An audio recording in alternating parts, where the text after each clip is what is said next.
जब से शायद शुरू हुआ 2005-6 से, इनफैक्ट बिजनेस जर्नलिज्म हिंदी में, तब से मैं चैनल पे आ रहा हूँ। हालांकि 2009 से ज्यादा ज्यादा आ रहे हैं, 2012 से और ज्यादा, 2014 से और बड़ा, और 2018 के बाद तो आपके साथ सफर गजब कर रहा है। बिल्कुल एंड आई ठीक कम बात। Back again. जी। So, without taking any time, Excelia solutions India limited, सबसे बढ़िया बात है ये स्टॉक देखिए ऊपर के लेवल से बहुत बढ़िया करेक्ट हुआ है। और जब ऐसे मार्केट्स रहते हैं तो यहाँ पे फोमो जब रहता है तो उस टाइम पे ऐसे स्टॉक्स लाने की कोशिश की जाती है जो 1750 से अगर आपको 1300 के लेवल्स के आसपास मिले, 1400-1300 के लेवल्स के आसपास मिले तो बहुत बढ़िया लगता है। और यही एक रीजन है। और ये कंपनी के फंडामेंटल्स बहुत गजब के हैं। और इस स्टॉक को मैं चौथी बार जैन साहब के जेम्स में कवर कर रहा हूं।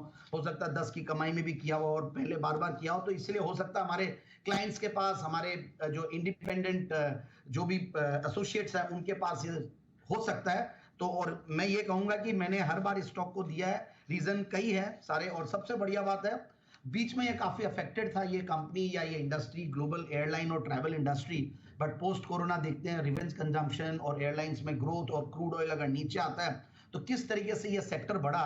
और उसका ये one of the biggest beneficiaries है, क्योंकि एक्सेलिया सॉल्यूशंस जो है ये बेसिकली ग्लोबल एयरलाइंस के लिए सैस बनाता है। वहां पे ये लोग revenue accounting, revenue assurance, cost management इन कंपनियों के लिए करते हैं और गजब का सॉल्यूशंस देते हैं। Finance solutions, commercial solutions, cargo solutions, और अक्रॉस द ग्लोब इनकी मतलब परचम फहराया हुआ है इन्होंने। और एक्सेलिया काले की अगर, और एक्सेलिया काले बार बार आ जाते क्योंकि पुराना नाम काले था।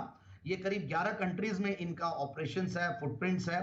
और कंपनी करीब 1 बिलियन फाइनेंशियल ट्रांजैक्शंस से ज्यादा, 75 मिलियन टन्स ऑफ कार्गो से ज्यादा एनुअली, मतलब ये लोग उसकी अकाउंटिंग करते हैं। और करीब 250 एयरलाइन कस्टमर्स है, 400 ट्रैवल एजेंट्स है। इस तरीके का इनका एक बिजनेस इंफ्रास्ट्रक्चर इन्होंने खड़ा किया हुआ। तो ये आजकल जो सबसे बढ़िया बात है, अगर आप एक इंडस्ट्री के लीडर हो जाते हो और उसमें अगर आप वहां पे जो ग्रोथ आती है उसका सरोगेट बेनिफिट पूरा मिलता है, तो ये बहुत बढ़िया। और सब बड़ी बड़ी एयरलाइंस इनकी क्लाइंट है, भले आप डेल्टा बोलो, इतिहाद बोल लो, कैथे पैसिफिक बोल लो, ये सारे।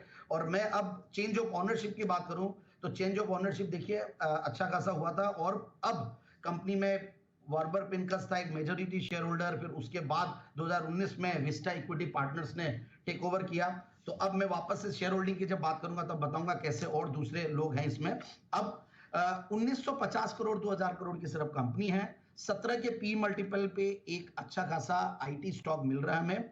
और 38% की रिटर्न ऑन कैपिटल एम्प्लॉयड, 31% की रिटर्न ऑन इक्विटी, और 5% के लगभग डिविडेंड यील्ड 4.75।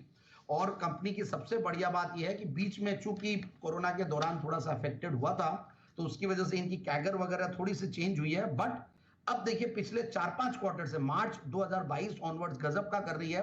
तो 2022 मार्च में 20 करोड़ के पैट के सामने मार्च 2023 में 36 करोड़ का पैट है, 87 करोड़ के टॉप लाइन के सामने 119 करोड़ का टॉप लाइन है, 37% के ऑपरेटिंग प्रॉफिट मार्जिन पे कंपनी काम करती है। तो टीटीएम बेसिस पे highest ever top line, highest ever bottom line पे है, मगर भाव हाईएस्ट एवर नहीं है। So that's the best part about the company.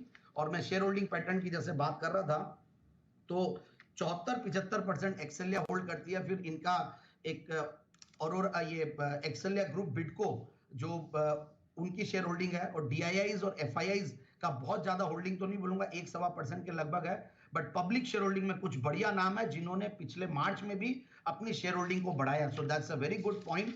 तो ये सारे एक्सेलिया के लिए मैं बातें बताना चाह रहा था। काफी बार स्टॉक को कवर भी किया पहले भी, और हर बार मुझे सबसे बढ़िया बात लगती है इनके रिटर्न नंबर्स, इनकी ग्रोथ, इनके प्रॉफिट्स। और इस स्टॉक को बिल्कुल लिया जा सकता है इन लेवल्स पे 1530-1570 के टारगेट के लिए। 1530